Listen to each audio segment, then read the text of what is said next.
আমি কিছুদিন আগে একটা নিউজ দেখলাম, ওই যে লন্ডনে বসে জনাব তারেক রহমান সাহেবকে আমি ধন্যবাদ দিতে চাই। উনি সংবাদ শোনা মাত্রই ওনার দলের অনেক চাঁদাবাজকে উনি বহিষ্কার করেছে।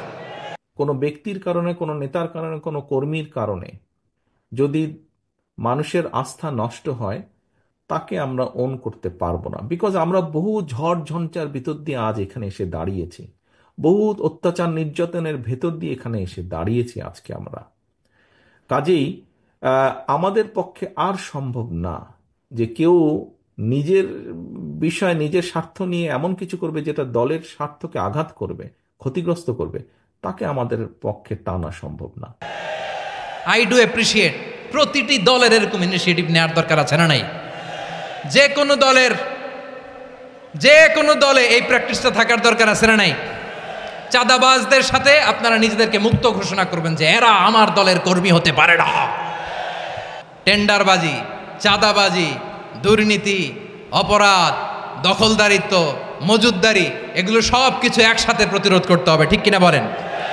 একটা মানবিক সমাজ যদি চাই, প্রতিরোধ করতে হবে। প্রিয় ভাইয়েরা, আল্লাহর শপথ নিয়ে বলি, এই নাসিহাতগুলো সবার জন্য, সব দলের জন্য, সব মতের মানুষের জন্য। আমরা কোনো দলের প্রতি মানুষকে ডাকি না, আমরা ডাকি ইসলামের দিকে। সব দলের, সব মতের, সব মানুষদেরকে আমরা আহ্বান জানাই, আসুন আমরা একটা সুন্দর সমাজ বিনির্মাণ করি। এই যে নতুন বাংলাদেশের এক সুযোগ এসেছে, আর জীবনে হয়তো আসবে না, সামনের 100 বছর এই সময় আসবে না। আসুন দেশটাকে আমরা সাজাই, আসুন আমরা দুর্নীতি বন্ধ করি, আসুন আমরা চাঁদাবাজি বন্ধ করি, আসুন আমরা দখলদারিত্ব বন্ধ করি, আসুন আমরা এক দল আরেক দলকে নিশ্চিহ্ন করার যে রাজনীতি, এটা বন্ধ করি। সব দলের প্রতি আমার আহ্বান, আমরা চাঁদাবাজ মুক্ত বাংলাদেশ চাই, জুলুম মুক্ত বাংলাদেশ চাই, ফ্যাসিজম মুক্ত বাংলাদেশ চাই, গুণ খুন খারাপি মুক্ত বাংলাদেশ চাই, আমরা নতুন ভোরের বাংলাদেশ চাই। ওই বাংলাদেশ পাওয়ার জন্য মুনকার প্রতিরোধে, অন্যায় প্রতিরোধে যদি বাঘের বাচ্চার মতো, আবু সাইদের মতো 2 হাত উঁচু করে, বুককে টান টান করে প্রসারিত করে দাঁড়াতে হয়, রাজি আছো মুসলমান? কারা কারা রাজি? আল্লাহকে হাত দেখিয়ে প্রতিজ্ঞা করো।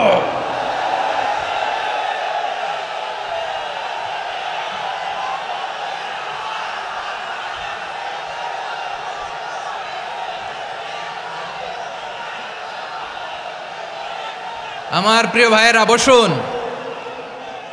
বসুন আমার ভাইয়েরা। ওরা ওদের যেই হাত দিয়ে টেন্ডারবাজি করে, চাঁদাবাজি করে, ইফটিজিং করে, দখলবাজি করে, যেই হাত দিয়ে, ওই মুনকার থামায় দেওয়ার জন্য আল্লাহর দিয়ে আমাদেরও 2টি হাত আছে না নাই? আমাদেরও হাত আছে, থামাইতে হবে, থামাইতে হবে, হিম্মত করতে হবে। আমার প্রিয় ভাইয়েরা, না থামালে আমরাই ডুববো শেষমেশ। আমাদের বাঁচার জন্য হলেও থামাইতে হবে। রব্বুল আলামিন বলেন, ওয়াত্তাকু ফিতনাতাল লা তুসিবান্নাল্লাযীনা যালামু মিনকুম খাসসা। ও আমার গোলামেরা, ওই আযাবকে ভয় করো যে আযাব যখন আমি জমিনের বুকে পাঠাই, শুধু জালেমদেরকেই মারি না, আলেমদেরকেও মারি। আযাব যখন আসে তখন শুধু জালিমই মরে না, আলেমও মরে। জানেন, মুসা আলাইহিস সালামের পায়ে একবার একটা লাল পোকা কামড় দিয়েছে, লাল পিঁপড়া। লাল পিঁপড়া কামড় দিলে খুব আরাম লাগে না? কি লাগে? হ্যাঁ, জলে না? লাল একটা পিঁপড়া কামড় দিছে, তো উনি রেগে মেগে পাশি দেখে লাল পিঁপড়ার বাসা, পা দিয়ে ডলে মুছে সবগুলো পিঁপড়া মেরে ফেলছে। এই ঘটনাটা আল্লাহ ঘটিয়েছেন এজন্য মুসা আলাইহিস সালাম ছিলেন কালিমুল্লাহ, সরাসরি আল্লাহর সাথে কথা বলতেন। তিনি আল্লাহকে জিজ্ঞেস করেছিলেন, আল্লাহ তুমি যখন কোনো জনপদে আযাব পাঠাও, শাস্তি দাও, ওখানকার শুধু জালেমরাই তো মরে না, ভালো মানুষগুলাও মরে, তো আযাব দিবা মুশরিকদের উপর দিবা, অবাধ্যদের উপর দিবা, ভালো মানুষগুলারে মারো কেন? আল্লাহ বললেন, মুসা তোমার যে কামড় দিছিল পায়ের মধ্যে পিঁপড়া, কয়টা পিঁপড়া? জোরে বলেন। একটা পিঁপড়া, তো সবগুলারে মারলা কেন? রেগে মেগে পুরো পিঁপড়ার বাসা ভেঙে ম্যাসাকার করলা কেন? এই মুসা, আমি যখন অ্যাকশনে যাই, আমি যখন শাস্তি দেই, তখন এত বাস বিচার করা হয় না, বাস বিচার করা যায় না। যখন অ্যাকশনে যাওয়া হয়, ওইটা ডাইরেক্ট অ্যাকশন হয়ে যায়। চিল্লায় বলো ঠিক কি না? এজন্য আমাদের বাঁচার জন্য হলেও এই পাপ থামাতে হবে, এই শয়তানের অট্টহাসি থামাতে হবে, অন্যায় অপরাধ সমাজ থেকে আমাদের থামাতে হবে। কারণ আযাব আসলে ওরাও মরবে, আমরাও মরব। একটা জাহাজ 2 তলা, আপনি আছেন 2য় তলায়, শুনতেছেন? শুনতেছেন? জাহাজ কয় তলা? আপনি কোন তলায়? 2য় তলায়। নিচের তলার কিছু লোক জাহাজের তলা ছিদ্র করতে আরম্ভ করছে। কি ছিদ্র করতেছে? আচ্ছা, জাহাজের তলা ছিদ্র করলে তলা দিয়ে কি ঢুকে? এখন আপনি যদি বলেন আমার কি, আমি তো 2 তলায়, আমার কি, আমি তো সেফ, আমি ইন দ্য সেফ জোন, আমি তো ভালো আছি, আমি তো ভালো আছি, ওরা ছিদ্র করে ওরা মরবে। আসলে কি শুধু ওরা মরবে, নাকি তলা ফুটো হলে ভিতরে পানি ঢুকলে আপনারও সলিল সমাধি হবে? তলা দিয়ে যখন পানি ঢুকবে, জাহাজ ঢুকলে আপনিও মরবেন। এজন্য নিজে মরার আগে ওই পাগলগুলোর নিচতলায় যে থামাতে হবে। চিল্লায় বলেন ঠিক কি না? এজন্য আল্লাহ বললেন মুনকার প্রতিরোধের দায়িত্ব সমাজের টপ টু বটম সবার। পুরো উম্মার দায়িত্ব, সরকার প্রধানের দায়িত্ব, প্রতিটি ফ্যামিলির প্রধান বাবার দায়িত্ব। বিশ্বনবী বললেন প্রতিটি সচেতন মুসলিমের দায়িত্ব। এজন্য মুনকার প্রতিরোধ করার দরকার আছে না নাই? সমাজে এই যে ইফটিজিং হয়, আপনার বোনের বয়সী একটা মেয়েকে কিছু বখাটে টিটকারি করে, এই বলে সেই বলে, নোংরা কথা বলে, রাস্তায় দেখেও আপনি পাশ দিয়ে না দেখার মতো চলে যান কেন? আপনি দাঁড়ান না কেন? আপনি দাঁড়ালেই তো থেমে যাবে। কারণ সত্যের যে শক্তি, তার সামনে মিথ্যা মুখ থুবড়ে পড়ে। আপনার সামনে ও কিছুই না, নাথিং। আপনি দাঁড়ান, ওকে প্রশ্ন করেন যে আমার বোনকে তুমি ডিস্টার্ব করো কেন? আপনাকে দেখে আরো 5 জন দাঁড়াবে, 5 জনকে দেখে আরো 10 জন দাঁড়াবে। আমাদের নীরবতা আর আমাদের নিশ্চুপ থাকাই জালিমদেরকে আরো শক্তিশালী জালিম বানিয়েছে। এজন্য মুনকার প্রতিরোধের দায়িত্ব আমাদের সবার। রাব্বুল আলামিন বলেন ওয়ায়ানহা আনিল ফাহশাই ওয়াল মুনকারি ওয়াল বাগি ইয়াইদুকুম লাআল্লাকুম তাযাক্কারুন। বসুন। আল্লাহ বললেন আমি অশ্লীলতাকে নিষেধ করি, আমি সব ধরনের মন্দ কাজকে নিষিদ্ধ করি, সব শেষে আমি সীমা লঙ্ঘনকে তোমাদের জন্য নিষিদ্ধ করি। আলোচনা মনে আছে তো, না ভুলে গেছেন? নিষিদ্ধ করেছেন কয়টা জিনিস? 1 নম্বরে অশ্লীলতা, 2 নম্বরে মুনকার তথা সব মন্দ কাজ, 3 নম্বরে আল বাগি সীমা লঙ্ঘন, ক্রসিং দ্য লিমিট। সীমা লঙ্ঘন করা ভালো না। We all should know our limits. চিল্লায় বলেন ঠিক কিনা? একই আয়াতে আল্লাহ বললেন কুল ইন্নামা হাররামা রাব্বিয়াল ফাওয়াহিশা মা যাহারা মিনহা ওয়া মা বাতানা ওয়াল ইসমা ওয়াল বাগিয়া বিগাইরিল হক। অন্যায়ভাবে যে অবাধ্য হয়, যে সীমা লঙ্ঘন করে, তাদেরকেও আমি এটা হারাম করে দিলাম। সীমা লঙ্ঘন করা হারাম, সীমা লঙ্ঘন করা হারাম। আল্লাহ বারবার বারবার আমাদেরকে ওয়ার্নিং দেয়। যখন আমরা থামি না তখন আল্লাহ ধরে, আর যখন ধরে তখন ছাড়ে না। ধরে ধরে ধরে না, ধরলে আল্লাহ। ফেরাউনকে কিন্তু হুট করে ধরে নাই, আপনারা জানেন 9 বার ওয়ার্নিং দিয়েছে। ফেরাউনকে আল্লাহ তাআলা ওয়ার্নিং দিয়েছিল কয়বার? বীর চট্টলার বীর সেনানীরা আওয়াজ করে বলেন ফেরাউনকে ধরার আগে ওয়ার্নিং দেওয়া হয়েছিল কয়টা?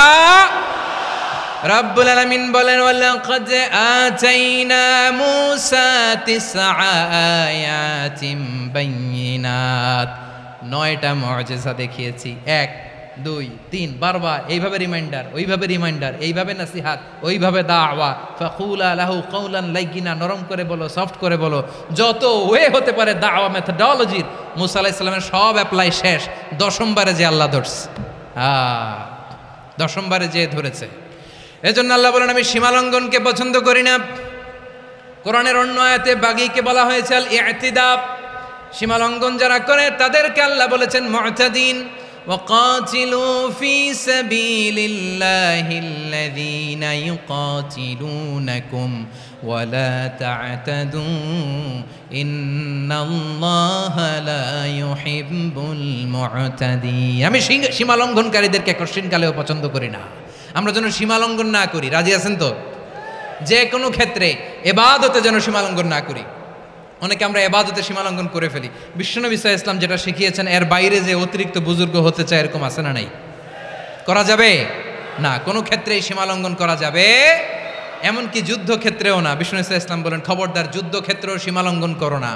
কি সুন্দর ইসলাম আমরা পেয়েছি। বিশ্বনবী বলেন খবরদার যুদ্ধের ময়দানে কোনো নারীর গায়ে হাত তোলো না, কোনো শিশুর গায়ে হাত তোলো না, কোনো গবাদি পশু হত্যা করো না, কোনো শস্যক্ষেত্র ধ্বংস করো না, ইবাদতরত অন্য ধর্মের কোনো সন্ন্যাসীর গায়ে হাত তুলো না। বলেন সুবহানাল্লাহ। তাহলে আমরা সীমালঙ্ঘন করতে পারবো? প্রিয় ভাইরা, একটা সুখী সমৃদ্ধ শান্তির সমাজ, মানবিক সমাজ যদি আমরা গঠন করতে চাই, আমাদের আল্লাহর দেয়া কয়টা আদেশ মানতে হবে বলেন দেখি? সবাই বলেন কয়টা? আর বেঁচে থাকতে হবে কয়টা জিনিস থেকে? আওয়াজ করে বলেন কয়টা? আচ্ছা, আদেশ নাম্বার 1 কি ছিল বলেন? আল্লাহর আদেশ কি? 1 নাম্বার আদাল, ন্যায়পরায়ণতা। আমরা সুবিচার, সুশাসন, ন্যায় বিচার চাই কি চাই না? 2 নম্বরে কি ছিল? মাশাআল্লাহ, আওয়াজ করে বলেন 2 নম্বরে কি ছিল? ইহসান, আমরা যেন সবার প্রতি দয়া পরবশ হই, ইহসান করি। 3 নম্বরে কি ছিল? নিকটাত্মীয়দের দান করা, তাদের অধিকার প্রাপ্য বুঝিয়ে দেওয়া। পাশাপাশি 3টা জিনিস থেকে আল্লাহ বারণ করেছেন, নিষেধ করেছেন। তার প্রথমটা ফাহশা, অশ্লীলতা। অশ্লীলতার সাথে আমাদের কোনো সম্পর্ক। আজকের এই ঐতিহাসিক চট্টগ্রামের প্যারেড ময়দান থেকে আমরা যত ধরনের মা তাহারা মিনহা মা বাতান, প্রকাশ্য অপ্রকাশ্য, দৃশ্যমান অদৃশ্যমান, সব অশ্লীলতা থেকে নিজেদেরকে মুক্ত ঘোষণা করলাম। অশ্লীলতাকে আমরা না বলে দিলাম। আওয়াজ করে সবাই বলুন নো। অশ্লীলতার সাথে আমাদের কোনো সম্পর্ক। 2 নম্বর নিষেধাজ্ঞা কি ছিল? আল মুনকার, সমাজের যত মন্দ কাজ এগুলোকে আমরা প্রতিরোধ করব। রাজি আছেন তো সবাই? 3 নম্বরে আল বাগি, সীমালঙ্ঘন। কোন মুসলিম সীমালঙ্ঘন করে না, এমনকি যুদ্ধক্ষেত্রেও না। আওয়াজ করে বলেন ঠিক কি না? রাব্বুল আলামিন শেষে বললেন ইয়াইদুকুম লাআল্লাকুম তাযাক্কারুন, আল্লাহ তোমাদেরকে উপদেশ দেন যাতে তোমরা শিক্ষা গ্রহণ করো। আমরা উপদেশ দেব, আমরা জোর করে কাউরে কিছু মানাতে চাই না। লা ইকরাহা ফিদ্দিন ওয়া যাক্কির ফা ইন্না যিকরা তানফাউল মুমিনিন। উপদেশ দিলে এটা মুমিনদের কাজে দেয়। লাস্তা আলাইহিম বিমুসাইতির ইন্নামা আনতা মুযাক্কির। নবী হে, আপনি রিমাইন্ডার দাতা, আপনি উপদেশ দিবেন। আমরাও বিশ্বনবীর এই হাদিসগুলো থেকে, কোরআনের আয়াত থেকে রিমাইন্ডার, এই কথামালা, বাণীবাহক হিসেবে এই বাণীগুলো আপনাদের সাথে কাছে পৌঁছে দিলাম। আমরা আল্লাহ তাআলার কাছে প্রার্থনা করি, আল্লাহ আমরা যেন আদল দিয়ে আমাদের সমাজকে গঠন করতে পারি। আল্লাহ আমরা যেন ইহসান করতে পারি, আমরা যেন নিকটাত্মীয়দের দান করতে পারি। আল্লাহ যত ধরনের অশ্লীলতা, অনাচার, মন্দ কাজ, সীমালঙ্ঘন, অবাধ্যতা থেকে যেন আমরা বেঁচে থাকতে পারি। আল্লাহ তাআলা আমাদের সবাইকে কথাগুলো বোঝার ও আমল করার তৌফিক দান